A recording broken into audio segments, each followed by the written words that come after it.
दिन न होकर आतंक का दिन होता है। इस दिन इबादत के नाम पर जो भीड़ एकत्र कराई जाती है उसका उद्देश्य इबादत न होकर अन्य धर्मों के व्यक्तियों का कत्लेआम, आगजनी, लूटपाट, छेड़छाड़ आदि होता है। अतः जनहित में हिंदू महासभा आपके समक्ष निम्नलिखित मांगे उपस्थित करती है। पहली, जुम्मे की नमाज के दिन छोटी मस्जिदों में 10 एवं बड़ी मस्जिदों में 25 से अधिक व्यक्तियों के एकत्र होने पर प्रतिबंध लगाया जाए, यानी सामूहिक नमाज पर तत्काल प्रभाव से प्रतिबंध लगाया जाए। जुम्मे के दिन वैमनस्यता फैलाने एवं राष्ट्र विरोधी तकरीरें देने वाले मौलानाओं एवं मुफ्तियों के खिलाफ राष्ट्रीय सुरक्षा कानून के अंतर्गत कार्रवाई तुरंत अमल में लाई जाए।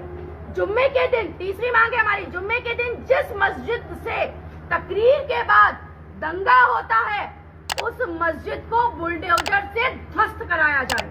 उपरोक्त मांगों की पूर्ति शीघ्र ही सुनिश्चित की जाए। महामंडलेश्वर अन्नपूर्णा भारती पूजा शकुन पांडे, हिंदू महासभा राष्ट्रीय सचिव के साथ